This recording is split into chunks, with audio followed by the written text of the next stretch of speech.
नमस्कार दोस्तों, मैं हूं डॉक्टर प्रेमा। आप सभी का मेरे चैनल में स्वागत है।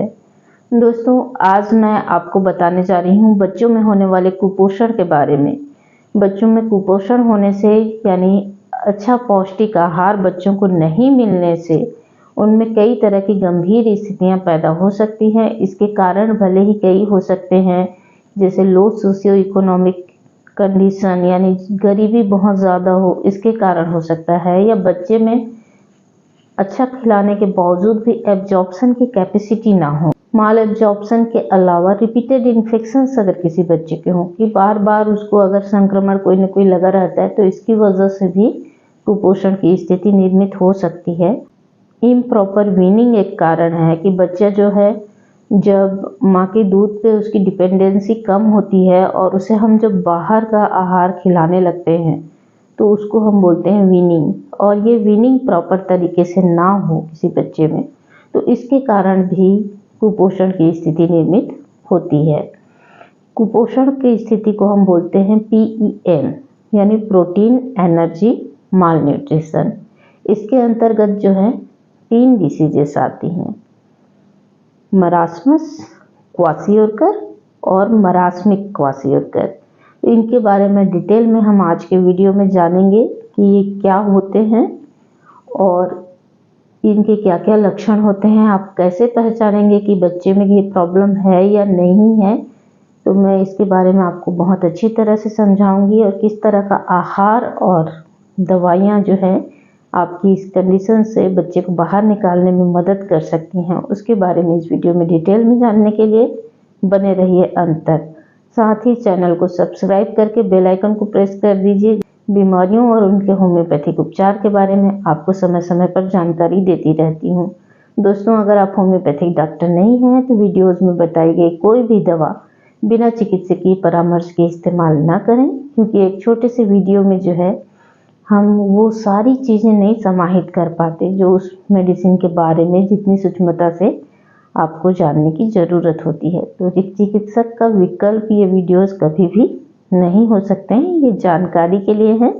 देखिए, जानकारी लीजिए, पर ट्रीटमेंट हमेशा एक होम्योपैथिक प्रैक्टिशनर से जो वेल क्वालिफाइड हो उनसे ही कराएं। क्वाशियोरकर।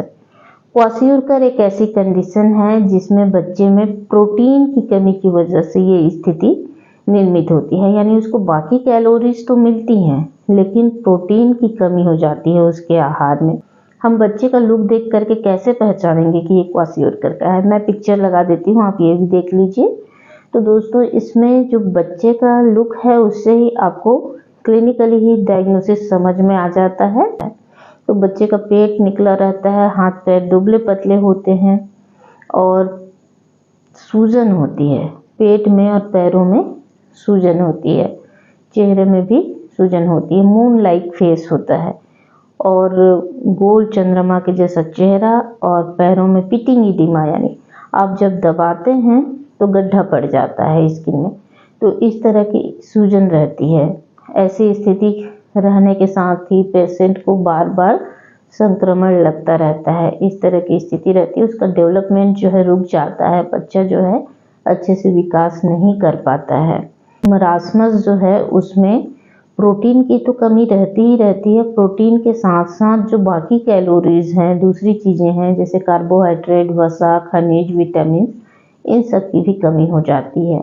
तो इस स्थिति की वजह से जो रोग होता है उसको हम बोलते हैं मरास्मस, यानी प्रोटीन और कैलोरीज दोनों की कमी होने से मरास्मस रोग होता है। क्वाशियोरकर और मरास्मस में कुछ खास डिफरेंसेस हैं जो हमें समझना चाहिए, जिससे हम पेशेंट को सही से डायग्नोज कर सकें, जो उसके ट्रीटमेंट और डाइट प्लान के लिए बहुत ही ज़रूरी होता है। पहला डिफरेंस, क्वाशियोरकर प्रोटीन की कमी से होता है और मरास्मस प्रोटीन और कैलोरीज की कमी से होता है। दूसरा इसमें मेन डिफरेंस है, क्वाशियोरकर में जो है इडिमा होता है, पिटिंग इडिमा होता है, इसलिए इसे इडिमेटस माल न्यूट्रिशन भी कहते हैं। इडिमा यानी सूजन, पैरों में सूजन होती है, पेट में सूजन होती है, पैरों को दबाने से वो धंस जाता है, स्किन वहाँ के गड्ढा सा पड़ जाता है। तो इस तरह का उसमें सूजन होता है क्वाशियोरकर में, जबकि मरास्मस में कोई सूजन नहीं होता है। क्वासियोरकर वाले बच्चे का पेट जो है वो बाहर निकला रहता है। मरास्मिक चाइल्ड जो होता है उसका पेट सिकुड़ा रहता है, धंसा रहता है, बाहर नहीं निकला रहता है, उस तरह से पॉट बेलीड नहीं होता है।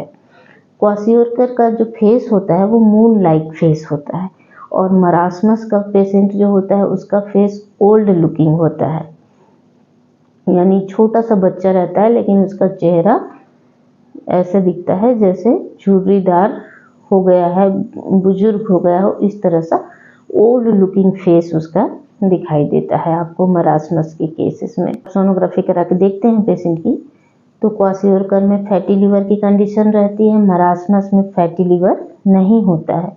जो बोन्स होते हैं वो क्वासियोरकर में उतना प्रोमिनेंट नहीं दिखाई देता है, क्योंकि उसमें सबक्यूटेनियस फैट जो होता है वो प्रिजर्व्ड रहता है।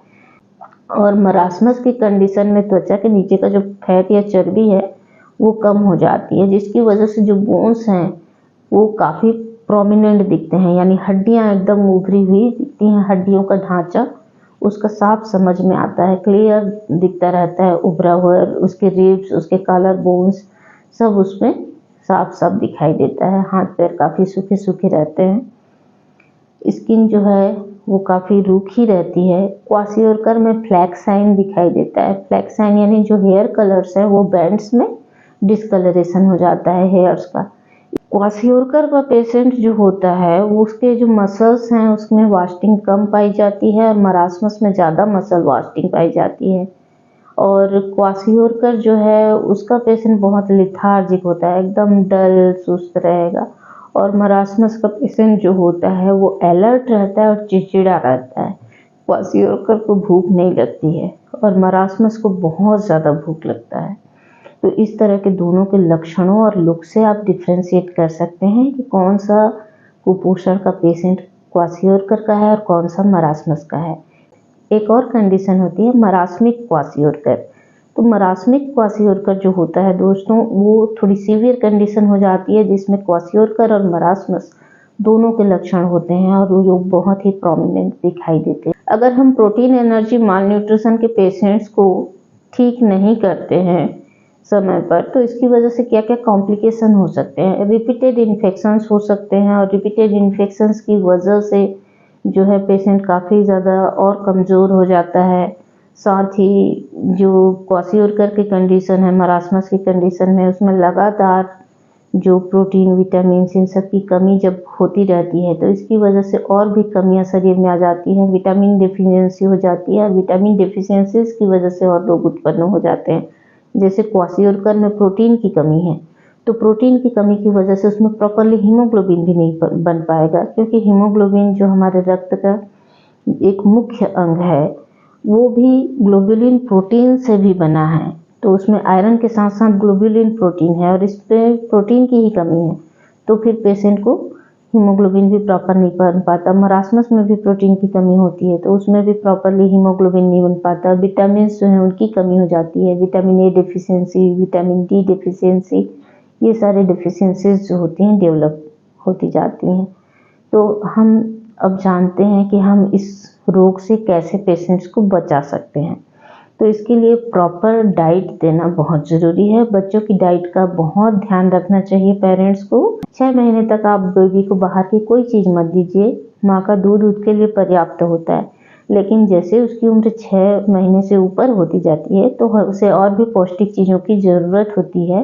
क्वासियोरकर जो है 1 से 5 साल तक के बच्चों को होता है, और मरासमस जो होता है वो 6 महीने के बच्चे को भी हो सकता है। बिलो 1 ईयर के पेशेंट जो है उनको मरासमस की कंडीशन जो है वो डेवलप हो जाती है, और इसका मुख्य कारण रहता है इम्प्रॉपर वीनिंग, यानी बच्चा जो है वो दूध के अलावा दूसरे चीज़ों पर जब उसकी निर्भरता होती है तो वो सही ढंग से बाहरी चीज़ों को, पौष्टिक आहार से वंचित रह जाए किसी कारण से, तो इसकी वजह से हो सकती है।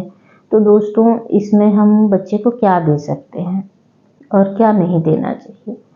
तो छोटे बच्चे को जब हम पहली बार कुछ चीज़ें देते हैं तो आप शुरू कीजिए फलों से। तो आप वीनिंग के दौरान उसको बाहर से फल दे सकते हैं, जैसे कि अंगूर है, सेब है, मैश किए हुए केला है। इनको अच्छी तरह से मैश कर लीजिए, मसल लीजिए और उसको थोड़ा थोड़ा करके बच्चे को खिलाइए। इतना ज़्यादा नहीं देना है कि बच्चा अटके। थोड़ी थोड़ी मात्रा में इस तरह से बाहर की चीज़ें देना शुरू कीजिए। शुरू में 1-2 चम्मच दीजिए, फिर धीरे धीरे उसका जो है बढ़ाते जाना है। इसके अलावा आप मैश किए हुए उबली हुई सब्जियां दे सकते हैं, जैसे उबले हुए आलू, उबली हुई गाजर, पालक उबली हुई, ये सब आप मैश करके मसल करके बच्चे को दे सकते हैं। दाल चावल जो है अच्छी तरह से मसल करके दे सकते हैं। दाल का पानी जो है, कई लोग सोचते हैं कि ये पिला देने से प्रोटीन जो है वो पूरा हो जाएगा, लेकिन दोस्तों दाल के पानी में पानी ज़्यादा रहता है, प्रोटीन की मात्रा उतनी नहीं रहती है। तो आप दाल को अच्छी तरह से प्रेशर कुकर में पका लीजिए और अच्छी तरह से जब वो गल जाए तो उसका जो दाल वाला हिस्सा है वो गाढ़ा हिस्सा लीजिए और उसको अच्छे से मसल लीजिए दाल को, और उसको चावल के साथ आप मसल के थोड़ा थोड़ा खिला सकते हैं बच्चे को। तो इस तरह से आप छोटी छोटी चीज़ों से वीनिंग कराइए। धीरे धीरे जैसे बच्चे की उम्र बढ़ती जाती है आप उसके बाहरी आहार पर निर्भरता बढ़ाते जाइए और माता का दूध फिर कम करते जाइए। क्वासिओरकर के पेशेंट को उसकी उम्र के हिसाब से आप ये चीज़ें जो है चुन करके दे सकते हैं, जैसे स्किम्ड मिल्क दीजिए, सोया दीजिए और नट्स दीजिए, उनको सब्जियां दीजिए, दालें दीजिए, अंकुरित मूंग, अंकुरित चने, ये सब जो है आप उबाल करके मैश करके बच्चे को दे सकते हैं। तो इस तरह से की चीज़ें दीजिए। पनीर थोड़ा सा दे सकते हैं। बहुत ज़्यादा हैवी प्रोटीन जो है उसको देने से बचें, जैसे अंडे वगैरह जो है वो ज़्यादा छोटा बच्चा है तब ना दें, थोड़ा बड़ा होने पर फिर आप उसको दे सकते हैं। तो वीनिंग पीरियड में ये ना देकर उसके बाद में आप जो है अंडे, शहद वगैरह दे सकते हैं, शुरू में नहीं देना है। इसके अलावा अगर मरासमस है पेशेंट को, तो मरासमस में कैलोरीज पहले देना है, ध्यान रखिएगा। सीधे प्रोटीन के स्रोत नहीं देने हैं, पहले कैलोरीज देना है। और जब बच्चे में इतनी एनर्जी आ जाए कि वो बाकी की चीज़ें जो हैं एब्जॉर्ब कर सके, तो इस स्थिति में आने के बाद हम उसको प्रोटीन के स्रोत जो हैं वो सब इस्तेमाल करते हैं, जैसे कि पनीर है और दालें हैं, मटर है, हरी सब्जियां हैं, बीन्स हैं, सोया, ये सारी चीज़ें फिर बाद में उसके आहार में शामिल करते हैं। तो ये तो भी आहार की बात। और ये प्रॉपर डाइट आप अपने बच्चे को शुरू से देते रहेंगे तो इन बीमारियों से वो बचा रहेगा। अगर किसी तरह का इन्फेक्शन है तो डॉक्टर के पास जाकर उसको इन्फेक्शन को ठीक करवाइए, क्योंकि रिपीटेड क्रॉनिक इन्फेक्शन भी माल एब्जॉर्प्शन की स्थिति निर्मित करते हैं, जिससे कि बच्चा कुपोषण में जा सकता है। अब हम बात करते हैं होम्योपैथिक ट्रीटमेंट के बारे में। खास होम्योपैथिक मेडिसिन के बारे में मैं आपको बताती हूँ कि जिनसे हम इन रोगों को दूर करते हैं। पहली मेडिसिन है एब्रोटिनम। एब्रोटिनम जो होती है वो खास करके जो लेग्स हैं उसमें अगर मरासमस हो, लोअर लिम्स के मरासमस जो हैं उसके लिए बहुत ही अच्छी मेडिसिन है। बच्चे का जो बाकी का बॉडी जो है वो लगभग ठीक रहता है, लेकिन जो पैर होते हैं वो बहुत ज़्यादा सूखे रहते हैं, बहुत पतले पतले रहते हैं और वीक रहते हैं। इसके अलावा पेशेंट का नेक जो है वो वीक रहता है, अपने गर्दन को होल्ड नहीं कर पाता है। तो marasmus of lower extremities only में एब्रोटिनम एक बहुत अच्छी मेडिसिन है। पेशेंट जो है ओल्ड लुकिंग रहता है, उसकी त्वचा जो है लटक करके झुर्रीदार हो जाती है, बच्चा जो है काफ़ी चिड़चिड़ा रहता है, एकदम क्रूअल होता है। किसी चीज़ को, जैसे छोटे छोटे जीव जंतु होते हैं उनको पकड़ के मसल देना, मार देना, इस तरह की हरकतें वो करता है। इस तरह का बेबी जो होता है एब्रोटिनम का होता है। कभी वीकनेस रहती है कि अपने गर्दन ऊपर होल्ड करने में भी उसको दिक्कत होती है। पेशेंट को बहुत ज़्यादा भूख लगती है और अच्छा खाने के बावजूद भी उसका वज़न कम रहता है। और ये लक्षण जो है कई मेडिसिन में है, जैसे आयोडम में है, ट्यूबरकुलिनम में है, नेटरम्यूर में है। तो इस तरह की और भी मेडिसिन में ये लक्षण है कि अच्छा खाने के बावजूद जो है वो पेशेंट का वज़न जो है वो कम हो जाता है। तो ये इसलिए होता है क्योंकि माल एब्जॉर्प्शन की कंडीशन हो जाती है। पेशेंट जो है जो खा पी रहा है वो अच्छे से एब्जॉर्ब नहीं कर पाता है, तो ये मेडिसिन उस कंडीशन को सुधारती है। जो भी मेडिसिन हैं उनके साथ में डाइट चार्ट आपको बना करके देना बिल्कुल नहीं भूलना है, पेशेंट के पेरेंट्स को, क्योंकि जब तक आप डाइट नहीं सुधारेंगे सिर्फ मेडिसिन से नहीं ठीक हो सकता, तो डाइट भी साथ साथ ध्यान में रखना है। दूसरी इसकी बहुत महत्वपूर्ण मेडिसिन है, वो है आयोडम।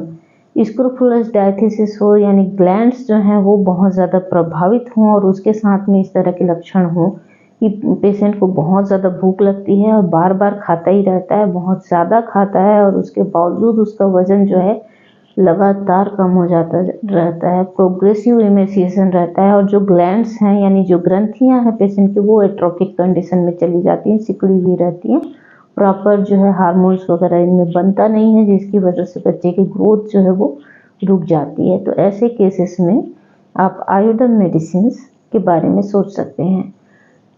अगली मेडिसिन है इसकी साइलिसिया। जब बच्चे के फॉन्टेनल्स ओपन हों यानी जो यहाँ पे सूचर्स होते हैं हमारे हेड के, तो अब छोटे बच्चे के यहाँ पे कभी छुए होगे तो महसूस हुआ होगा, एकदम मुलायम रहता है यहाँ और यहाँ पीछे, तो ये ओपन रह जाते हैं, क्लोज नहीं होते, जो कि उम्र के साथ क्लोज हो जाने चाहिए। और बहुत ज़्यादा पसीना आता है बच्चे को, सिर में बहुत ज़्यादा पसीना आता है, तो इस तरह के बहुत ज़्यादा पसीने के साथ फॉन्टेनल्स जो हैं वो ओपन हो, बहुत ज़्यादा चिड़चिड़ा हो और जो जिद्दी किस्म का बच्चा हो, बिल्कुल बात नहीं सुनता हो, इस तरह का बच्चा रहता है इसका। और साथ ही जो है इसमें चिड़चिड़ापन के साथ साथ बहुत ज़्यादा पसीना आता है। बच्चे को ठंड लगने से बचाने के लिए उसको गर्म रखना पड़ता है, हाइपोथर्मिया से बचाने के लिए इसको गर्म रखना पड़ता है, क्योंकि क्वाशियोरकर मरासमस इन सबका एक कॉम्प्लिकेशन ये भी है, हाइपोथर्मिया की कंडीशन में पेशेंट चला जाता है, तो पेशेंट को गर्म कमरे में रखने की भी सलाह देनी चाहिए। तो साइलिसिया में भी पेशेंट बहुत चिली होता है, उसको काफ़ी ज़्यादा ठंड रहती है और ठंड ना लग जाए इसलिए हम उसे गर्म कपड़ों से ढक करके रखते हैं। तो इस तरह के केस में आप साइलिसिया मेडिसिन से लाभ ले सकते हैं। ट्यूबरकुलिनम एक बहुत अच्छी मेडिसिन है। जब बाकी की मेडिसिन फेल हो जाए और रिपीटेड इन्फेक्शंस जो हैं वो बच्चे में देखने को मिलता है, ट्यूबरकुलर अफेक्शंस की फैमिली हिस्ट्री अगर उसमें मिलती है, उसके घर के किसी सदस्य को पहले टीबी हुआ था, इस तरह के अगर केसेस होते हैं तो ऐसी स्थिति में ट्यूबरकुलिनम जो है वो देना चाहिए। ट्यूबरकुलिनम का बच्चा जो है वो अलर्ट रहता है और ये बच्चा जो है उसको हमेशा चेंज की डिजायर रहती है, एक चीज़ से वो शांत नहीं होता। उसको जैसे कुछ आप खिलौना भी दे रहे हो तो उसको बार बार वो बदलाव चाहता है, उसमें एक ही जगह पे लिटा के रखोगे तो वो उसको अच्छा नहीं लगेगा, वो डिमांड करेगा कि आप उसको दूसरी जगह पे भी लेके जाओ।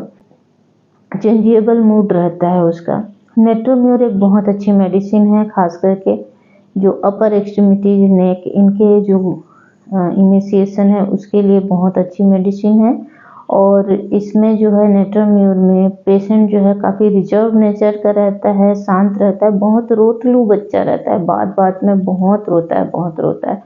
और जब वो रोता है आप उसको चुप कराने की कोशिश करो तो उसकी प्रॉब्लम और बढ़ जाती है, वो और ज़्यादा रोने लगता है, वो और ज़्यादा तकलीफ में आ जाता है।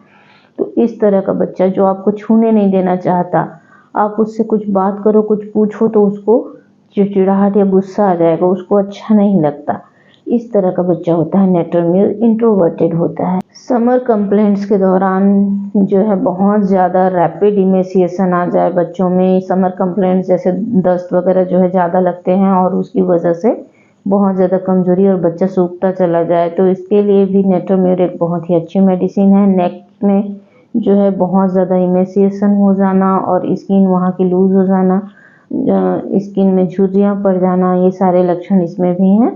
और साथ में अच्छा खाने के बावजूद जो है पेशेंट के तन को लगता नहीं है। दूसरी मेडिसिन इसकी है सेनिक्यूला। सेनिक्यूला का पेशेंट जो होता है बहुत ज़्यादा ठंड में भी कवरिंग को किक मार देता है, उसको बहुत ज़्यादा पसीना आता है, खास करके हेड में जो पिलो है वो गीला हो जाता है, इस तरह का पेशेंट होता है। और इमेसिएशन जो है बहुत ज़्यादा नेक के एरिया में ज़्यादा रहती है, इसकी स्किन बहुत डर्टी दिखती है, ओल्ड दिखता है, ग्रीसी यानी चिपचिपी सी स्किन जो एकदम गंदला सा दिखता है, इस तरह का उसका स्किन हो जाता है और डर्टी ग्रीसी और इमेसिएटेड रहता है। ऐसे पेशेंट सेनिक्यूला के होते हैं और इनको खास बात आपको ध्यान रखनी है कि पसीना सिर पे बहुत ही ज़्यादा आता है, साइलिसिया कैलकेरिया वगैरह की तरह बहुत ज़्यादा सिर पे पसीना आता है पेशेंट के, और ठंड में भी ओढ़ता नहीं है, फेंक देता है। तो इस तरह के लक्षण हैं तो सेनिक्यूला आप दे सकते हैं। एक और मेडिसिन है सार्सापेरिला। मरासमस के साथ साथ जो है पेरियोस्टियल पेन हो वेनेरल डिसीजेस के कारण, यानी जो सेक्सुअली ट्रांसमिटेड डिसीजेस होती हैं वो उसका इतिहास हो परिवार में और उसकी वजह से या पेशेंट को खुद ये प्रॉब्लम हो और उसके साथ में जो है ये प्रॉब्लम्स आती हैं, ये पेरेंट्स से बच्चों में आ जाती हैं इस तरह की डिसीजेस। तो ऐसा उसका जो मियाजम हो वेनेरल डिसीजेस का और उसके साथ में पेरियोस्टियल पेन हो, यानी जो कुपोषण है उसकी वजह से विटामिन डी की भी कमी हो गई हो, हड्डियां जो हैं वो कैल्शियम खो देती हैं जिसकी वजह से पेरियोस्टियम में सूजन और दर्द होने लगता है। तो इस तरह की स्थिति जिसमें हड्डियों के जो प्रोमिनेंट एरियाज हैं उसमें दर्द हो तो सार्सापेरिला इसकी अच्छी मेडिसिन है। पेट निकला हुआ, ओल्ड लुकिंग फेस और झुर्रीदार त्वचा, इस तरह के लक्षणों में आप सार्सापेरिला मेडिसिन से लाभ प्राप्त कर सकते हैं। इसके होम्योपैथिक मेडिसिन और भी हैं। इसके अलावा बायोकेमिक मेडिसिन कुछ खास लक्षणों पे बहुत काम आती हैं, जैसे बॉटल फेड बेबीज जो होते हैं उनमें आप बायोकेमिक मेडिसिन नेट्रम फास्ट जो है उसका बहुत अच्छा रिजल्ट देख सकते हैं। जो मतलब जिनको माँ का दूध नहीं मिलता बाहर से बॉटल के दूध से जिन बच्चों को बड़ा करते हैं, उनको अगर इस तरह की कुपोषण की प्रॉब्लम्स आती हैं तो उसमें नेट्रम फास्ट का बहुत अच्छा रिजल्ट है। 5 फॉस आप दे सकते हैं जिसमें 5 फास्फेट रहते हैं जो कुपोषण को दूर कर सकते हैं, क्योंकि बायोकेमिक में ये रूल नहीं रहता कि आप उसको होम्योपैथी की तरह सिंगल मेडिसिन ही चुने, तो उसमें आप जो है एक साथ कई मेडिसिन का कॉम्बिनेशन भी दे सकते हैं। तो 5 फॉस देने से भी कुपोषण को दूर करने में हेल्प मिलती है, क्योंकि उसमें जरूरी मिनरल्स जो हैं वो मिल जाते हैं जो बच्चे के खून बनने के लिए, उनके बोन के ग्रोथ के लिए, ये सब के लिए बहुत ज़रूरी होता है। मसल्स, ब्रेन, बोन सबके प्रॉपर डेवलपमेंट के लिए इसमें मैकफास, कैलकेरिया फास, फेरम फास, नेट्रम फास आदि सभी फास्फेट्स इसमें रहते हैं। तो दोस्तों इस तरह से मेडिसिन के साथ साथ प्रॉपर डाइट का ध्यान रखते हुए आप इस तरह के पेशेंट्स को ठीक कर सकते हैं। अगर आप होम्योपैथिक डॉक्टर नहीं हैं तो बार बार मैं कह रही हूँ कि कभी भी बिना डॉक्टर से कंसल्ट किए जो है ट्रीटमेंट ना करें।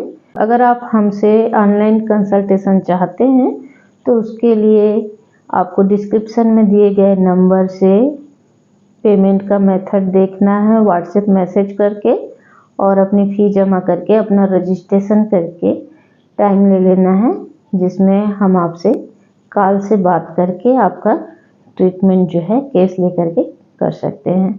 तो दोस्तों इस तरह से पेट कंसल्टेशन आप हमसे भी कर सकते हैं। आप अपने आसपास के होम्योपैथी डॉक्टर को भी दिखा सकते हैं।